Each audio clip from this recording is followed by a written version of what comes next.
Welcome to ICC, the Iridescent Clouds Carriage, a channel that features cultures, customs, and landscapes around the world.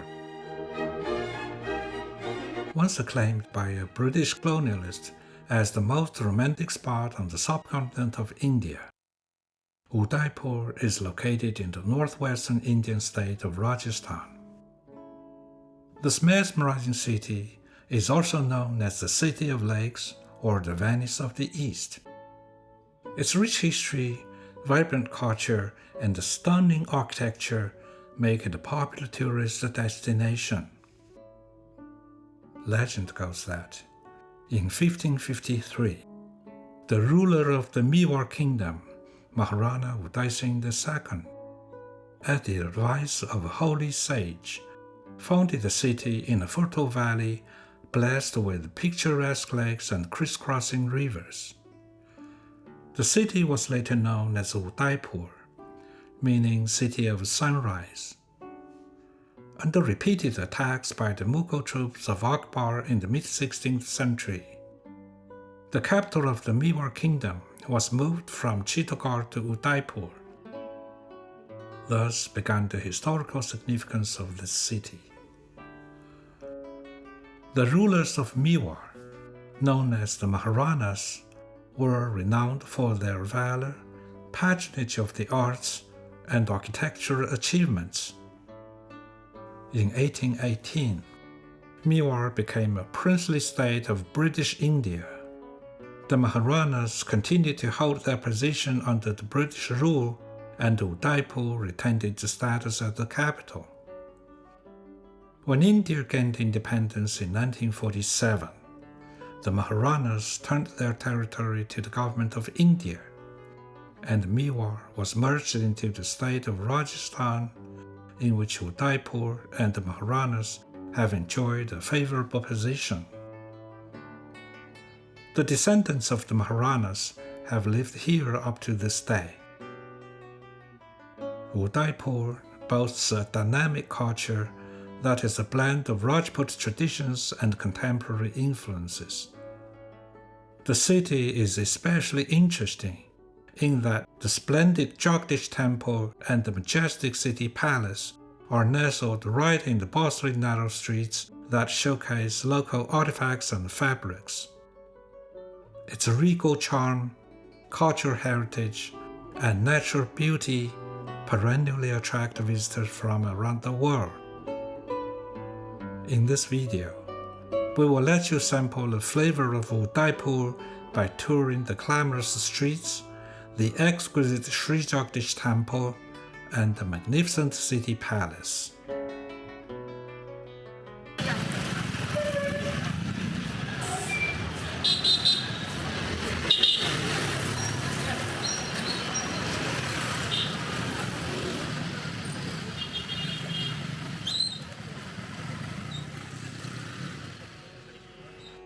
Sri Jagdish Temple is dedicated to Lord Vishnu in its manifestation as Jagannath, or Lord of the Universe.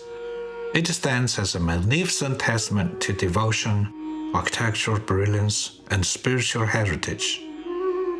This Hindu temple was commissioned in 1651 by Maharana Jagd Singh I. Constructed in the Indo-Aryan style, the temple's establishment marked an era of religious and artistic renaissance in the region.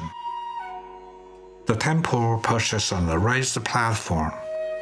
A steep flight of 32 marble steps leads up to the main entrance. Two massive elephant statues, with their heads and trunks lifted up high, flank the top of the steps, symbolizing guardianship and auspiciousness. The primary sanctum enshrines an idol of Lord Jagannath, carved out of a single piece of black stone. The striking idol is presented with the four arms, symbolizing divinity and omnipotence. We cannot show you the idol in this video, because aiming a camera at the idol is considered blasphemous. Thus, you will have to be here in person to admire it. whereas the central deity of a Sri Jagdish temple is Lord Vishnu in the incarnation of Jagannath. Other incarnations of Vishnu and other deities are also installed in the secondary shrines encircling the sanctum. Narasimha is one of the 10 primary incarnations of Lord Vishnu, symbolizing the triumph of good over evil and the idea that divinity transcends the limitations of the material world. This brass sculpture is a depiction of Lord Shiva, a major deity who represents transformation and destruction in Hinduism. At the foot of the stairway to the sanctum is a pair of footprints intricately carved out of a white marble slab. The sacred footprints, or Charan Patuka, rest on lotus petals, symbolizing purity and divine beauty. They are adorned with a swastika and a wheel-like symbol at the corners, representing lasting prosperity, peace, and auspiciousness. The footprints are believed to represent the divine presence of Lord Vishnu. Devotees touch or bow to the footprints as a gesture of humility and to seek blessings. They often leave offerings of flowers, seeds, and incense, as visible from this picture. A mirror is said to reflect the worshippers who view the footprints as a focal point for meditation and prayer. Situated at the center of the temple is a towering shikara, or spire, which is adorned with intricate carvings of celestial beings, dancing nymphs, angelic musicians, and mythical creatures. This 79-foot-high spire represents the spiritual ascent of the soul and draws the eyes heavenward, inviting contemplation. The Sabha-mandapa, or assembly hall of the primary sanctum, is a vibrant center of worship and a major tourist attraction. Worshipping activities take place here on a daily basis. Locals come here to share their spiritual life. While being there, we were astonished by their sonorous melodic chants and intense devotion. In the backyard of the temple, there is a kitchen that provides free meals to the less fortunate. Our tour guide told us that the temple fed about 60 or 70 persons every day. There's no qualification requirements whatsoever. It takes only a few minutes walking from Sri Jagdish Temple to the city palace. The main entrance of the palace complex is known as Bodhipal, or the Great Gate, which is an arched gateway constructed from stone. The ornamental details and intricate carvings represent the finest of Rajput architecture. The Great Gate opens into an extensive courtyard with a stone-paved ground and beautiful gardens. This spacious area, known as Manik Chowk, was often used for ceremonial purposes in the past. On the right of the courtyard rise the massive towering walls of the magnificent palaces, which combine architectural grandeur and fortification designs. The palace complex stretches over a substantial area, consisting of 11 palaces, each with its own distinct style and purpose, interconnected by courtyards, gardens, and corridors. The foundation of the city palace was first laid by Maharana Uday Singh II in 1559. The initial project was Rain Angan, which was the private courtyard of Maharana Uday Singh II himself. It later became the focus of the entire palace complex and that of the city of Udaipur as well. From that point, the construction of the city palace was expanded by successive rulers of the Mewar dynasty. The whole process lasted for nearly 400 years. The city palace is a manifestation of cultural cross-fertilization, with architectural styles blending Rajput, Mughal, European, and Chinese influences.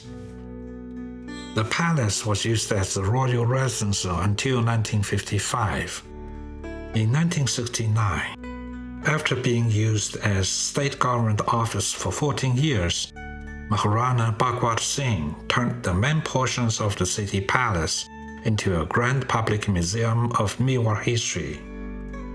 Since then, it has become a magnet for domestic and foreign tourists alike. This beautifully decorated and meticulously maintained elephant statue, located by the archway to the inner palace, is a token of welcome and guardianship. Elephants are often associated with auspiciousness, royalty, strength, and wisdom. They were also symbols of the splendor and might of the Mewar rulers, who were known for their opulent lifestyle and military prowess. The courtyard connecting the spacious Manak Chowk to the inner palace served as a porte cochere. It was the last place where the royal members left the palace from, and the first where they came back to. Horses are still kept in the stables on the ground floor of the main building in this courtyard, lending an atmosphere of transcending back to the past. Windows, corridors, and the balconies on the upper floors overlook the serene waters of Lake Pichola and the city of Udaipur. Classical Rajput architecture features ornate overhanging bay windows and enclosed balconies. This spacious courtyard, surrounded by buildings with robust stone columns on the ground floor, was used for ceremonies and festival activities. Multicultural influences are manifesting in this courtyard. While the surrounding corridors showcase Mughal-style columns and motifs, the layout of space is reminiscent of Chinese royal gardens. Parts of the living quarters of the royal family have been kept in the conditions as they were actually occupied. This breathtaking chamber was built in the mid-19th century by Maharana Swarup Singh. The walls are fully covered with intricate glass inlay works, exquisite patterns, precious stones, and stunning mirror works that altogether create an opulent environment befitting royalty. Zenana was the women's quarters in the palace. The term is derived from the Persian word zan, meaning woman. Figures in this scene represent the daily life of a royal lady. Board games were played at spare times or on festive occasions. On display are royal attires stored in large wooden trunks.